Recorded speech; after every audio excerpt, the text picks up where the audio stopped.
Shalom. Inilah Yohanes Pembaptis. Yohanes Pembaptis adalah seorang pribadi yang kuat dalam hal keutamaan-keutamaan. Orang kudus ini tidak takut untuk berkonfrontasi dengan orang-orang berkuasa yang memang mempunyai kesalahan-kesalahan. Karena dituduh oleh Yohanes Pembaptis bahwa dia hidup dalam perzinahan, Herodes Antipas ingin membunuhnya. Namun dia merasa takut karena orang banyak menyukai Yohanes Pembaptis dan memandangnya sebagai seorang nabi. Namun, secara sangat tidak adil Herodes memerintahkan orang-orangnya untuk menangkap Yohanes dan memenjarakannya. Herodes adalah seorang pribadi yang lemah. Dia takut. Pada titik puncak nafsu badaniah dan kenikmatannya, dia menjadi tidak bijak.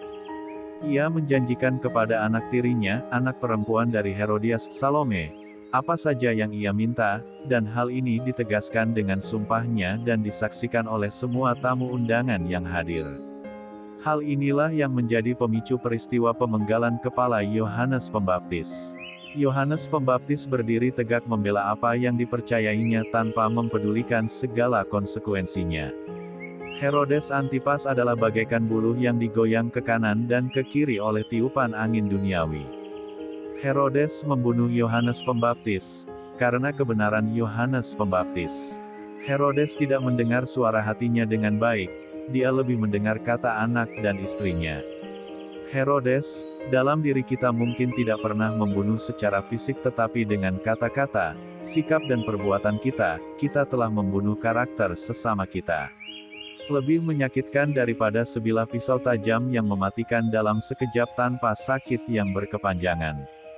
Kata-kata kasar dan menyakitkan, sikap yang arogan, dan perbuatan yang melukai seringkali menjadi hal yang memasung, membelenggu dan memenjarakan hidup seseorang, membuatnya tidak bertumbuh menjadi pribadi yang baik. Jika demikian adanya, apakah Herodes dalam diri kita tidak lebih kejam dari Herodes yang membunuh Yohanes Pembaptis?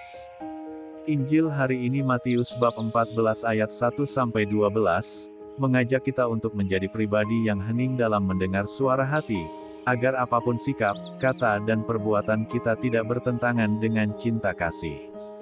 Dunia senantiasa berupaya untuk menggoncang para murid Kristus ke sana kemari. Hidup seturut moral Kristiani yang sejati sungguh menjadi sangat tidak populer.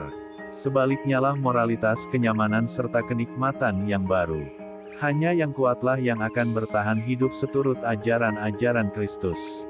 Namun kita tidak boleh berputus asa.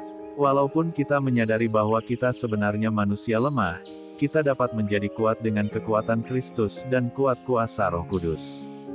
Marilah berdoa. Ya Tuhan Allah, tolonglah kami agar mau dan mampu mendengarkan dengan penuh perhatian pesan-pesan dari para nabi-Mu pada zaman modern ini juga.